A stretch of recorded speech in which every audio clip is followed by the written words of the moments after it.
when it comes to, quote, criticizing the visuals of a K-pop group in general, right? But especially when the members are teenagers, we need to start burning people at the stake again. I don't think I'm being irrational about this. If you find productivity in criticizing the look of people in a group in the same way that you'd criticize the lyrics in a song, would I be the villain if I say we need to bring back the guillotine? You're already going to hell. I'm interested in just expediting the process. You can't be weird criticizing the appearance of teenagers you don't even know. In 2025, we need to start publicly shaming people who put any stock into the visuals of K-pop idols they're not even fans of to begin with. You can call a K-pop idol pretty, but we need to start mobilizing for anything beyond that. Discussing the, quote, poor visuals of any K-pop idol should be met with public executions.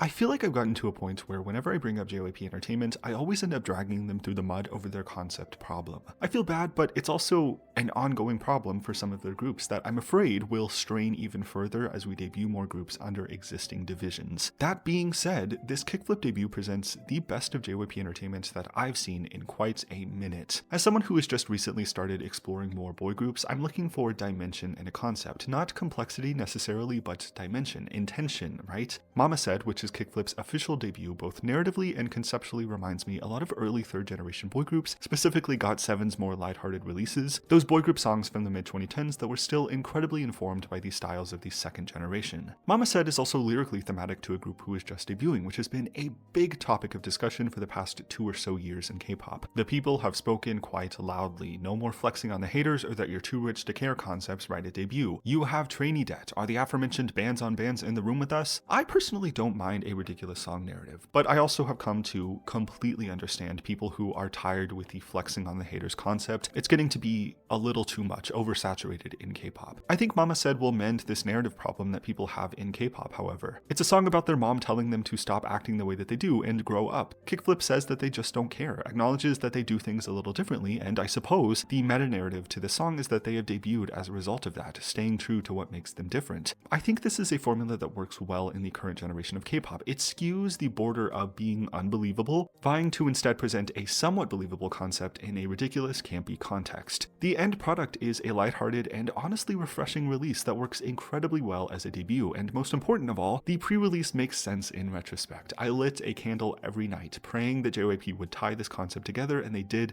very nicely. The pre-release Immigrate's carefree style and narrative is expanded upon with the actual debut that tells us why they're so carefree in greater detail. It's simple but intentional about it. That's all we need in K-pop. I really like this debut. Mama Said fills the missing components to the pre-release, presenting a longer and more dynamic song that allows the members to show off their abilities. It's kind of a hard song to throw a rope around. The jagged synths in the verses make me feel like there was supposed to be some kind of additional element that throws the song fully into an 80s pop style, but without it, it's kind of transformed into a track that is very hard to place in terms of genre. Mama Said doesn't stay in one place for too long, which I think is a good thing for a debut, but might be hard for some people to get behind on first impression. Zooming out and looking at the album, I am a little worried as to how JYP Entertainment is going to go about distinguishing all of their boy groups going forward. I think this project is great. For as long as KickFlip has been training, I think it does them justice, but I'll be interested to see where KickFlip goes beyond this point to make their work feel a little more specific to them and their group identity. I think they need that. It lyrically distinguishes them well enough, but the two singles sonically blend a little bit with other JYP groups active at the moment. I think the B-sides on this project actually do the group a lot more justice in retrospect. Tracks like Knock Knock and Like a Monster changed the pace of the project in an interesting way. I listened to them thinking they could have been really great choices as singles, but I do think the NCT comparisons would have been overwhelming right at the start. They're very neoculture-esque songs with expansive vocal harmonies and dynamic moving synths that give these songs a very experimental, soulful, and playful color. But regardless of that, Knock Knock and Like a Monster are my two current favorites from the album. I'm interested to see if this may be a clue towards the sonic direction KickFlip goes in to help establish them as unique compared to other JYP boy groups. Both of these songs were produced by JYP Entertainment's in-house team and longtime JYP collaborators. It feels kind of unfair to relegate these tracks to neoculture soundscapes, but honestly, I think the massive catalog of the NCT collective has allowed them them to touch on almost every genre you can imagine at this point, and will continue to do so. I think there is plenty enough room for other groups to operate with similar styles. Like a Monster specifically outlines that KickFlip absolutely has the potential to tackle these experimental, vocally demanding styles. Overall, this is a great debut project. These tracks are gritty, influenced by an array of pop rock guitar riffs, 80s, but leaning more towards 90s hip-hop and pop synth lines. Yet the vocal tones of the members of this group deliver a refreshing and fun dimension to them. There's a lot of instrumental angst that is relieved by the dynamics of the group's vocal expressions. All of it primes this group for performance success and definitely makes me interested to see where they go in the future. This debut album puts stock in a handful of different styles, and I think personally, crafting a bridge between the silliness of GOT7's earlier releases and the instrumental dynamic of NCT's industrial soundscape could land them in a territory that will provide something truly unique to the boy group marketplace. Personally, I hope that is the direction they go in, but honestly, I will take anything with conceptual intention behind it at this point.